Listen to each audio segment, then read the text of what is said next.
Ang pamagat ng ating pagbubulay ngayon ay, sa dakong malalim nandun ang tagumpay, magtiwala kay Jesus sa ating paglalakbay. Batay ito sa Ebanghelyo ni Lucas, Kapitulo 5, mga talatang 1 hanggang 11. Napakahabang gabi iyon para kay Simon. Ginawa niya ang lahat ng dapat gawin ng isang mahusay na mangingisda, gaya ng itinuro sa kanya ng kanyang mga magulang. Sa loob ng maraming taon, gabi-gabi, araw-araw, linggo-linggo, walang tigil siyang nangisda sapagkat ito ang kanyang hanap buhay. Ngunit sa gabing iyon, parang iba ang pakiramdam niya. Sa gabing iyon, wala siyang nahuli. Walang laman ang kanyang lambat, ni isang isda ay wala. Sa ating buhay, ginagawa natin ang lahat ng tama. Nagsisikap tayo ng husto. Nabubuhay tayo ng tapat at ginagawa ang lahat ng ating makakaya. Ngunit minsan, kahit anong pagsisikap natin, nananatiling walang laman ang ating lambat. At kapag nangyari iyon, nararanasan natin ang pagkabigo, pagdududa, lungkot, pagdadalamhati, galit, takot at kaguluhan. Pagkatapos sumakay si Jesus sa bangka, sinabi niya kay Simon, "Pumalaot ka sa malalim na bahagi ng tubig at ihulog ang iyong lambat upang makahuli ng isda." Ngunit si Simon, pagod at pakiramdam ay bigo, ay sandaling nag-alinlangan. Minsan, ang pagkawala ng pag-asa ang nagpapahirap sa atin na iwanan ng pampang at magpatuloy. May mga pagkakataong pakiramdam natin ay wala na tayong magagawa kundi maupo na lang sa dalampasigan, hinuhugasan ang ating lambat. Mga lambat na ngayoy paalala lamang ng hindi natin nahuli. Nagiging simbolo ito ng ating mga nawala, ng mga pagkakataong hindi natin nagamit. Kaya't sinabi ni Simon, "Guro, magdamag kaming nagpagod ngunit wala kaming nahuli. Ngunit kung iyan ang iyong utos, ihuhulog ko ang lambat." Si Simon ay may sapat na dahilan upang sumuko. Ngunit sa halip siya ay sumunod, at ang pasyang iyon ay tuluyang nagbago ng kanyang buhay. Ito ang kwento ng isang taong wala nang ibang malapitan, wala nang ibang magawa, at wala nang ibang maasahan. Bagaman isinulat ni Lucas ang tungkol sa isang lawa, mga bangka, mga lambat at mga mangingisda, ang kwentong ito ay hindi lang tungkol sa pangingisda. Ito ay kwento ng buhay at pagbabago. Tulad ni Simon, tinatawag din tayo ni Jesus ngayon sa isang bagong buhay, isang bagong layunin at isang bagong paraan ng pagiging mangingisda. Hinayaan ni Jesus na maganap ito sa konteksto ng pangingisda dahil iyon ang alam ni Simon.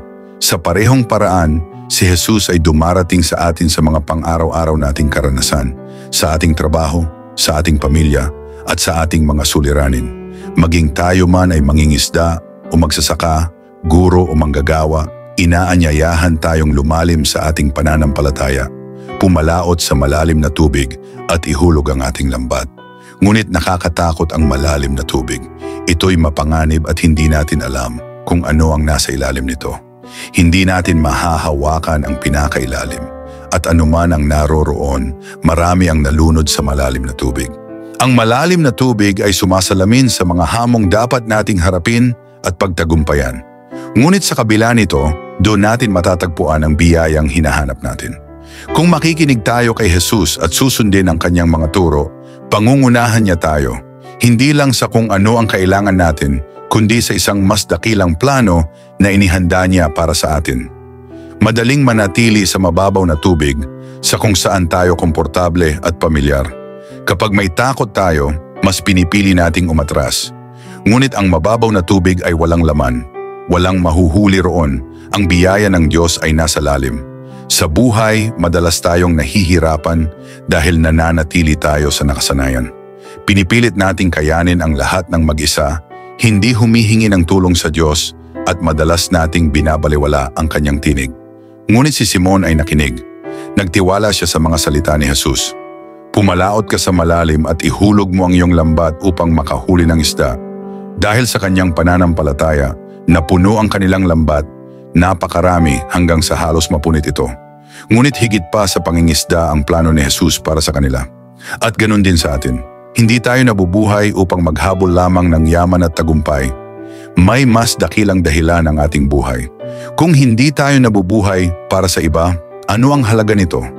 Tinawag tayo upang abutin ang iba, dalhin sila kay Kristo at tulungan silang makabalik sa Diyos.